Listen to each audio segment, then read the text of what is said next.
YouTube के शुभ engineering classes channel पर आपका स्वागत है। मैं हूं इंजीनियर अभिषेक पांडे और आज हम पढ़ेंगे डिजिटल इलेक्ट्रॉनिक्स के बहुत ही important topic basics of number system के बारे में। जी हाँ दोस्तों, तो आज हम यहाँ पूरी डिटेल में जानेंगे कि नंबर सिस्टम में क्या क्या सीखेंगे। हम सबसे पहले सीखेंगे कि इलेक्ट्रॉनिक सिस्टम के बारे में जानते हैं कि इलेक्ट्रॉनिक सिस्टम्स क्या होते हैं। इलेक्ट्रॉनिक सिस्टम दो तरीके के होते हैं, एक होता है एनालॉग और दूसरा होता है डिजिटल। ठीक है जी। तो जो एनालॉग सिस्टम्स होते हैं वो continuous value is use to denote the information. यहाँ पर क्या होगी, किसी भी इंफॉर्मेशन को डिनोट करने के लिए कॉन्टीन्यूअस वैल्यू को यूज किया जाएगा। जैसे कि हम यहाँ पर इस एग्जांपल में देख सकते हैं, जो ये साइन वेव दिखाई दे रही है हमको, ये एनालॉग की सिग्नल है। ये देखिए आपको लगातार इस तरीके से अप डाउन करते हुए जाती दिखाई दे रही है। ठीक है, ये जो एक्स एक्सिस है उस पर हमने टी को डिनोट कर रही है, मतलब टाइम को, और जो वाई एक्सिस पर है वो वोल्टेज को डिनोट कर रही है। ठीक है, तो यह है एनालॉग सिग्नल जो कि कंटिन्यूअस है।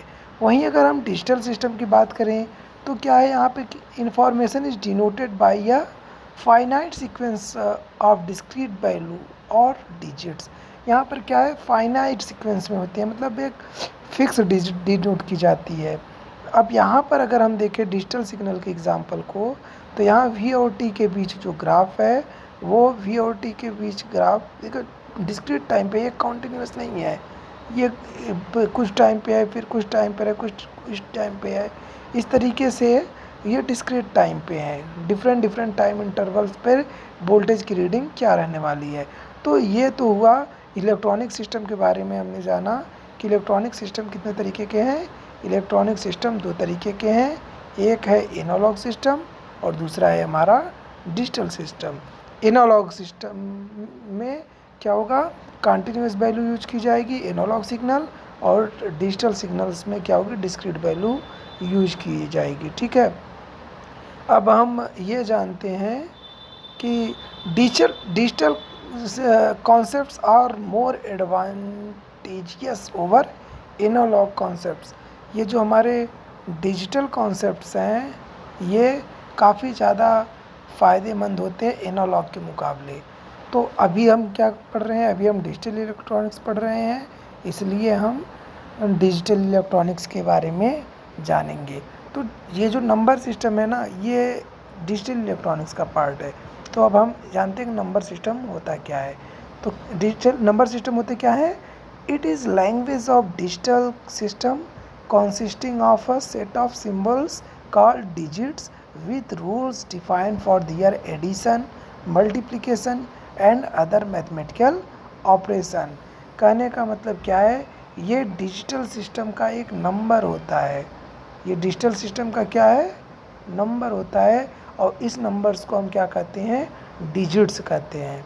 और इनका अपना एक अलग रूल होता है कि ये इनके जोड़ को कैसे करेंगे, घटाने को कैसे करेंगे, मल्टीप्लिकेशन को कैसे करेंगे, मतलब इनका एक अलग ही रूल होता है। ये रूल नहीं होता जैसे हम लोग पहले कहते थे 1 + 1 = 2, 1 + 2 = 3। तो यहाँ पर जो डिजिट्स हम अभी बोल रहे हैं मैथमेटिकल ऑपरेशन में, वो 1 2 3 इस तरीके से। लेकिन यहाँ पर डिजिट्स क्या रहने वाले हैं, या तो 1 रहेगा और या फिर 0 रहेगा। ठीक है जी। तो अब हम देखते हैं कि नंबर सिस्टम कितने टाइप के होते हैं। नंबर सिस्टम्स दो तरीके के होते हैं, एक है हमारा पोजिशनल नंबर सिस्टम और दूसरा होता है नॉन पोजिशनल नंबर सिस्टम। ठीक, अब हम देखते हैं कि पोजिशनल नंबर सिस्टम्स क्या होते हैं और नॉन पोजिशनल नंबर सिस्टम क्या होते हैं। ठीक है, तो a number consisting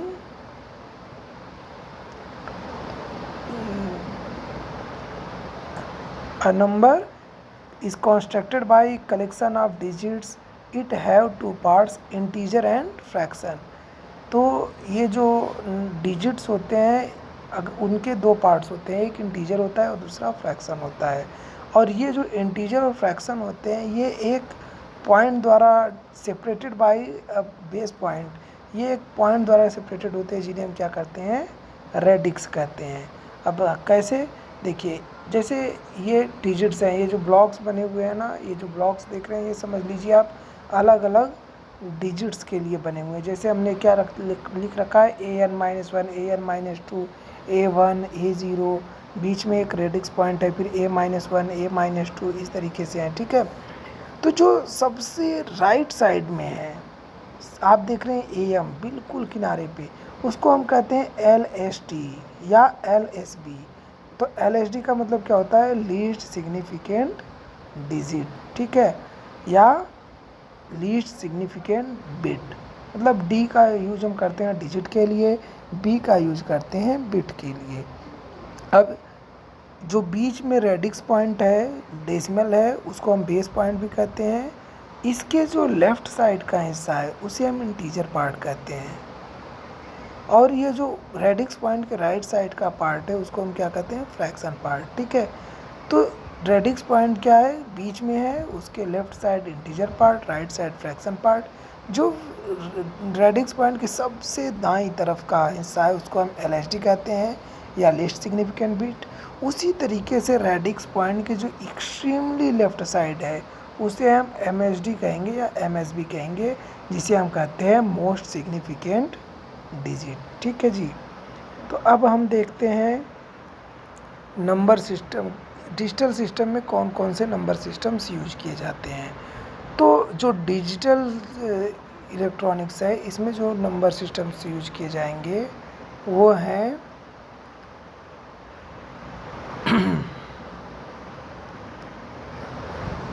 decimal number system.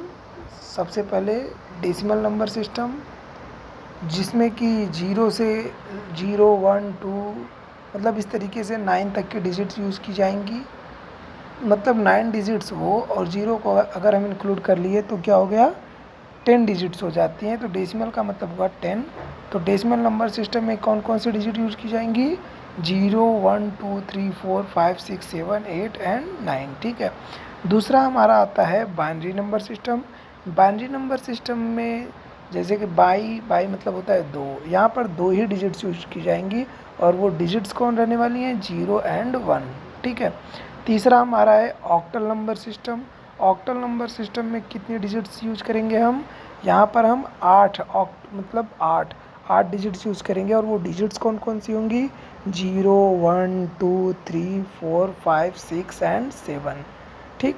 उसी तरीके से हेक्साडेसिमल नंबर सिस्टम की अगर बात करें तो हेक्साडेसिमल, डेसिमल का मतलब 10, हेक्सा मतलब 6, यानी 16 डिजिट के बारे में यहाँ हम जानेंगे।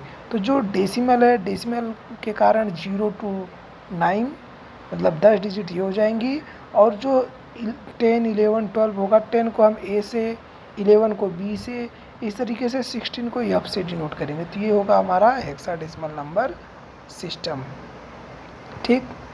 अब हम जानते हैं positional number system and their possible symbols के बारे में, ओके। तो पोजिशनल नंबर सिस्टम के बारे में पहले हम जानते हैं। तो जो नंबर सिस्टम्स हैं, मैंने कहा कि कई होते हैं, जैसे बाइनरी, ऑक्टल, डेसिमल, हेक्साडेसिमल। तो बाइनरी में बेस कितना था, 2, और इसके जो सिंबल्स क्या क्या थे, 0 एंड 1। ऑक्टल में 8 बेस है, और इसके जो पॉसिबल सिंबल्स है क्या है, 0, 1, 2, 3, 4, 6, 7। डेसिमल में क्या है, इसका बेस 10 है, पॉसिबल सिंबल्स क्या हैं, 0, 1, 2, 3, 4, 6, 4, 5, 6, 7, 8, 9। और हेक्साडेसिमल में 0 to 9 और फिर ABCDEF, ठीक है। तो ये तो हैं हमारे बेस, ये मेन यही 4 होते हैं, ठीक है। इसके अलावा भी अगर हम कहें तो टर्सरी होता है जिसका बेस 3 होता है, तो इसकी डिजिट्स कौन कौन सी होंगी, 0, 1, 2 होंगी। क्वार्टरनरी भी होते हैं जिसका बेस 4 होता है, तो इसके पॉसिबल सिंबल्स क्या क्या हैं, 0, 1, 2, 3, 4 नहीं है, ठीक है, ये गलती से 4 लिखा जा चुका है। क्वाइनरी क्वाइनरी क्वाइनरी में बेस कितना होता है, 5 होते हैं, 0, 1, 2, 3, 4, 5, ठीक है जी। तो अब हम जानते हैं साइज के बेस पे कि अगर कितना साइज हो तो हम क्या कहेंगे। अगर 1 बाइट की साइज हो तो हम उसे कहेंगे बिट। अगर 4 बाइट हो तो हम कहेंगे निबल। 8 बिट होगा तो उसे हम कहेंगे बाइट। 16 बिट होगा तो उसको हम कहेंगे वर्ड। और 32 बिट अगर होगा तो उसे हम कहेंगे डबल वर्ड। ठीक है, अब हम जानते हैं इनके मैथमेटिकल ऑपरेशन के बारे में। तो अब हम जानेंगे बाइनरी एरिथमेटिक। ठीक है, अब हम पढ़ेंगे किसके बारे में? बाइनरी एरिथमेटिक के बारे में। तो बाइनरी एरिथमेटिक का मतलब हुआ है कि इसमें क्या क्या आएंगे? जोड़ आएगा बाइनरी नंबर का, घटाना आएगा, गुणा आएगा, भाग आएगा, ये सब आएंगे। तो सबसे पहले हम जानते हैं बाइनरी एरिथमेटिक के बारे में। बाइनरी नंबर को जोड़ते कैसे हैं, इनको ऐड करने का प्रोसेस क्या है। तो जो बाइनरी एडिशन है इसमें 0 + 0 कितने होते हैं? 0। 0 + 1 1, 1 + 0 1 और 1 + 0 1 + 1 1 0 होते हैं। ठीक है, तो यहाँ पे 1 + 1 1 0 होगा। तो ये जो 1 + 1 1 0 होता है ना कि 11, आप 11 मत समझ लेना, ये 1 0 होता है। तो ये जो 1 है ना, ये लेफ्ट साइड वाला, इसको हम कैरी कहते हैं। ठीक है, ये कैरी है। और अगर हम 1 + 1 + 1 ऐड करें तो हमारा आंसर क्या आने वाला है? 1 आने वाला है। कैसे आएगा भाई? 1 + 1 जब हम ऐड करते हैं तो 1 0 आया, यहाँ पर हमने देखा 1 0 आया। अब जो बाद में ये 1 है, इसको जब हम ऐड करें तो चूँकि लेफ्ट साइड में देखो 0 और 1 कितने होते हैं? 0 और 1 1 और 1 बचा तो हमारा 1, तो यानी 1 + 1 + 1 क्या आएगा? 1 1 आएगा। ठीक है, अब ये जो एक और एग्ज़ाम्पल अब हम लेते हैं। सबसे पहले एग्ज़ाम्पल से समझते हैं इनके एडिशन को। तो इनके एडिशन को हम एग्ज़ाम्पल से समझने के लिए, जैसे हमको ऐड करना है 1 0 1 1 0 1, इसमें हमको ऐड करना है 1 0 0 1 1 1 को। ठीक है, तो ये जो ऊपर वाली वैल्यू है इसे हम कहते हैं ऑगेंड, और जो नीचे वाली वैल्यू है इसको हम कहते हैं एडेंड। तो अब हम ऐड करके देखते हैं।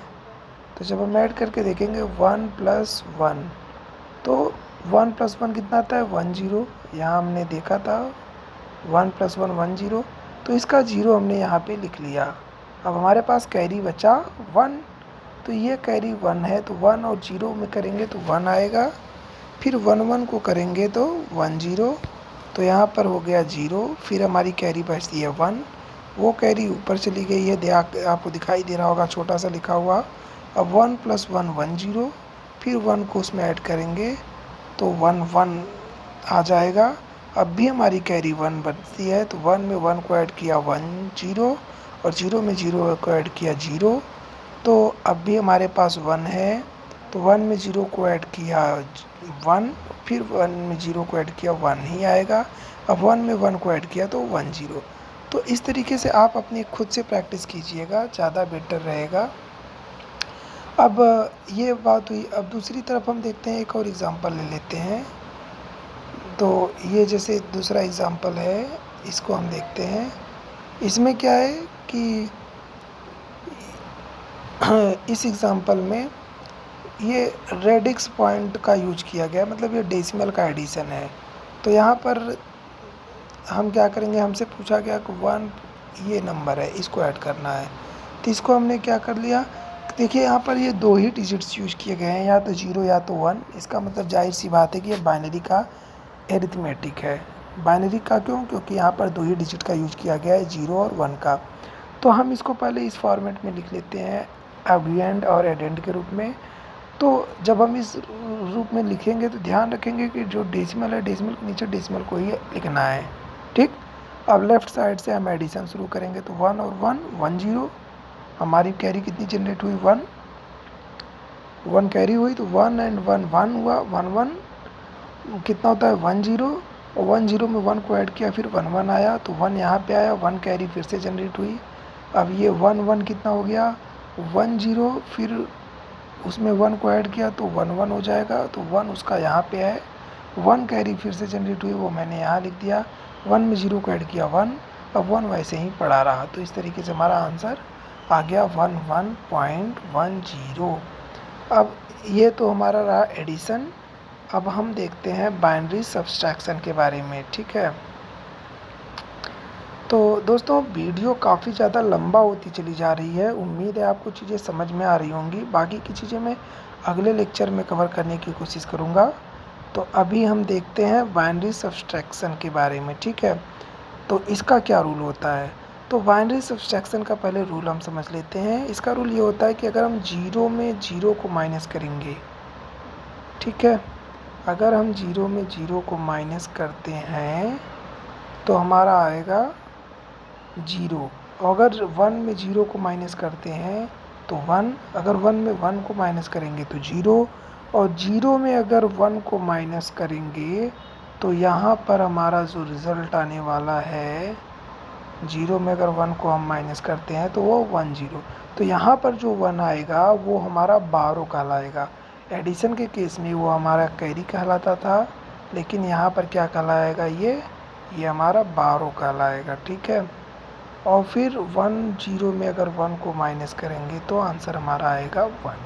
तो ये सब्सट्रैक्शन थोड़ा सा ट्रिकी है, इसको याद करना काफ़ी ज़रूरी है, क्योंकि 0 में 0 को 0 तो कर देंगे आसानी से, कोई डाउट नहीं, कोई प्रॉब्लम नहीं आने वाली है। और 1 में 0 को भी माइनस कर देंगे तब भी कुछ दिक्कत नहीं है। 1 में 1 को माइनस कर देंगे तब भी पहले जैसे प्रोसेस है। 0 में 1 को माइनस करेंगे तो ये थोड़ा सा ट्रिकी हो जाता है कि ये 0 में 1 को माइनस करने पर हमारा आंसर आता है 1 0, ठीक है। नॉर्मल मैथ से करते तो आता -1, बट यहाँ पे आएगा 1 0। 1 हमारा 12 होगा, और अगर 1 0 में से 1 को माइनस करेंगे तो 1 आंसर आएगा। ये हमें ज़रूर याद रखना है, ये दोनों बहुत ही इम्पोर्टेंट है, कन्फ्यूजन से बचना है तो, ठीक है। तो अगले लेक्चर में अब हम जानेंगे बाइनरी का मल्टीप्लिकेशन, बाइनरी का डिवीज़न, और भी बाकी अदर चीज़ें सीखेंगे। चूँकि वीडियो लंबा हो रहा है इसलिए अभी हम अपने टॉपिक को रोकते हैं। शुभ इंजीनियरिंग क्लासेस चैनल पर आपने विज़िट किया, आपने इस चैनल को देखा। उम्मीद है आपको चीज़ें समझ में आई हुई होंगी। ना समझ में आई हो तो आप हमें कमेंट करके बताइएगा, और उम्मीद है आप हमारे चैनल को ज़रूर सब्सक्राइब करेंगे। Thanks for watching my video.